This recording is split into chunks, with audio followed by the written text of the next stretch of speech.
Sorry it's been so long since my last video, but I've just been really busy with classes and school and tons of adventures. I'd like to thank my parents and my grandparents and all of Kappa Alpha Theta for sending me packages. It really makes my day when I receive mail, so thank you.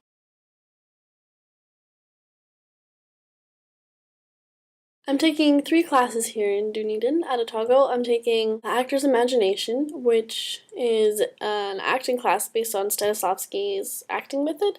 Not the Americanized version, but later on near the end of his career. We are working on scenes right now. Mine is from the play Closer, and working with this lovely British woman named Megan. I'm also taking a class called Truth and Representation in Theater, which is basically like one of the literature theater courses at Whitman, only we read half as many books. I'm working on a scene right now from Hedda Gabler with 2 other students, and the way the groups worked out was really cool because in this class I'm working with 2 people who are both Whovians, both kind of strange like I am, and love theater. So we've been having great times in our rehearsals. My 3rd class is New Zealand cinema and film, which I think I'm learning the most from this class.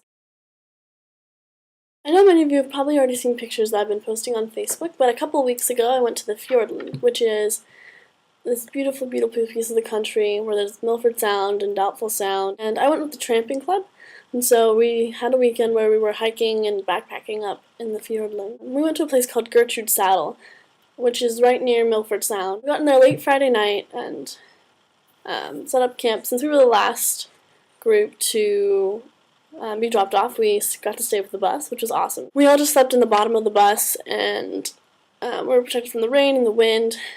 However, it couldn't protect us from the kias, which is one of New Zealand's indigenous birds. And they're kind of cool, except for they're extremely loud, and they sound somewhere in between a puppy whining and a bird. And they start making their calls with the sun. And when you've been like trying to sleep and not really sleeping very well because it's like kind of uncomfortable and cold, and all of a sudden at 6 in the morning you start hearing something that sounds like it's dying.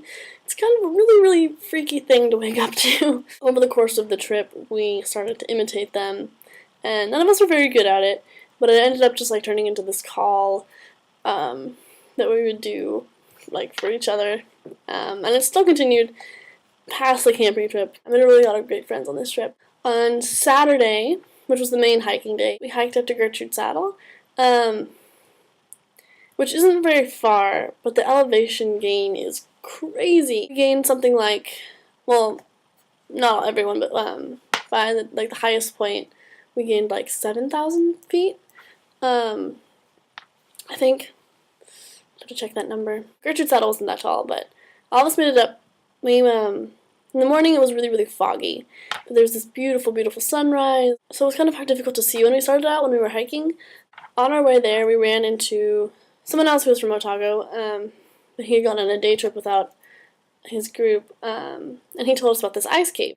So we walked and took a 20-minute detour to see this ice cave, which was so cool. It was this huge mound of snow which had been compacted, and the water had been running underneath it, so it had made this like hollow little cave out of the snow. And we hung out there for a little bit. And we climbed up to Black Lake, which was beautiful. And the fog had cleared up by this point, so we sat and had lunch. I got to do some yoga on the mountain, which was gorgeous. The crazy boys, they went swimming. When we were done with lunch, we packed up and hiked up to the saddle, which wasn't too much farther. But it started getting foggy again, so we really couldn't see out except through like gaps in the fog, which was kind of cool, but I really wish we could have seen like how wonderful it is, because this landscape is spectacular with 1,000-foot drops and just rivers. A few of us decided that we wanted to go up to Barrier Knob, which looking at it was like really steep, but I knew like I had so much energy I couldn't just like go back.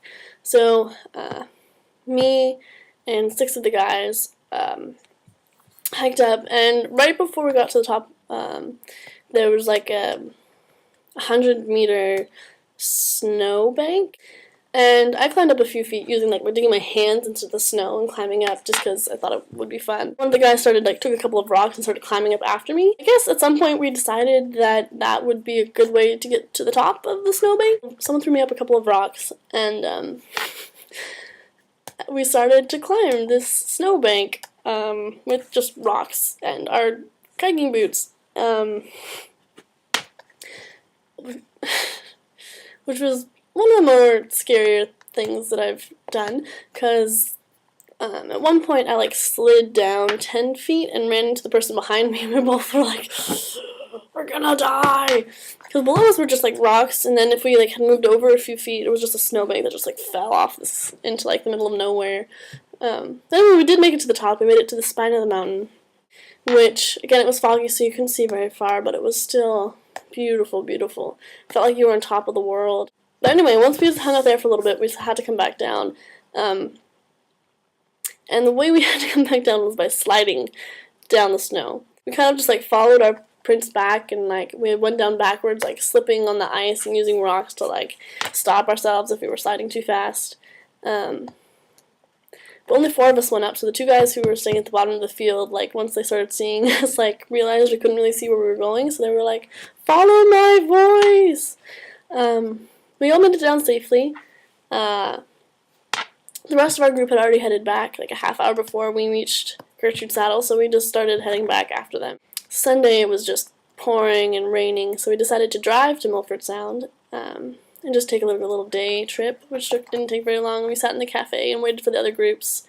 And once it was time to pick up the other groups, we went and drove around and had a wonderful time driving back home. This last weekend was amazing. Me and 15, 20 other people decided we were going to go up to Queenstown, which is one of these huge touristy cities. So Friday, woke up early, drove 4 hours, checked into the hostel. Friday afternoon, we went bungee jumping, which was awesome. So here I am at Nevis Bungee. It's the highest bungee in both New Zealand and Australia. It's 134 meters.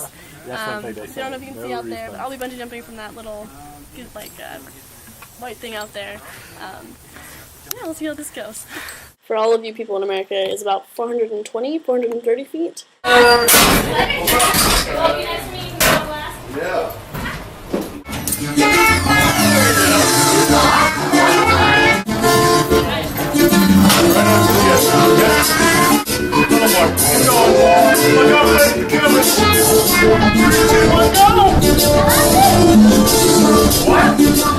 I couldn't get footage while I was actually bouncing up and down because that would cost another $40 to $80 depending on what I wanted to buy. But I did get a picture of me jumping and coming back up.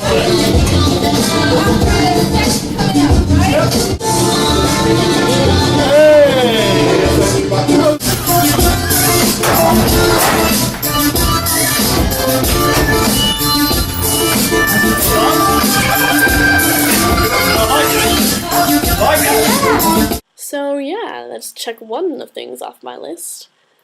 Speaking of my to-do list, I was going to go zorbing, but someone told me that it's not worth the price, so I probably won't do that. Friday night we went on a bar crawl, which if anybody goes to Queenstown, I would totally recommend it. It's a lot less expensive than if you just went yourself, and you get to meet a ton of people, and it's so much fun. Saturday, we met up with a few of our friends, and one of them convinced us to go riverboarding, which is where basically you are on a boogie board and you float down a river. The river we went down, the tallest was a class 3 rapid. So much fun. Saturday night we went to an ice bar. For those of you who don't know what an ice bar is, it's just a bar that's completely made out of ice. So all the chairs, all the tables, all of the bar, even the cups were made out of ice. And so that was just so cool. Made for some wonderful pictures. I'm really looking forward to next week, because next week is our Easter break, or mid-semester break. So we get a week off. And for my week off, I'm going to the North Island and traveling around. I'll be stopping by Hobbiton and Mount Doom and Auckland and lots of other places, doing touristy things. My birthday is Tuesday, so for Tuesday I'm going to treat myself to a tour around Hobbiton. and I'm super excited. I'm going to treat myself to a beer at the Green Dragon and just have a great day. While I'm on my break, I'll be traveling around with my friend Sam from back home. I'll be able to check off a couple more things from my to-do list. It certainly has started to become fall. About a few days ago, definitely fall weather, and the leaves are starting to change color, and it's just beautiful.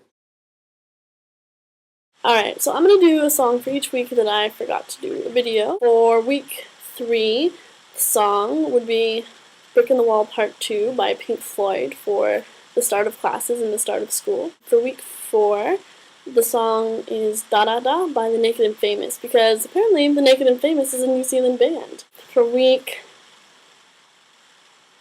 5, the song is Just Around the River Bend from Pocahontas, because we were singing Disney songs all through the Fiordland trip. And the song for this past week is Dark Paradise by Lana Del Rey, because I feel like it.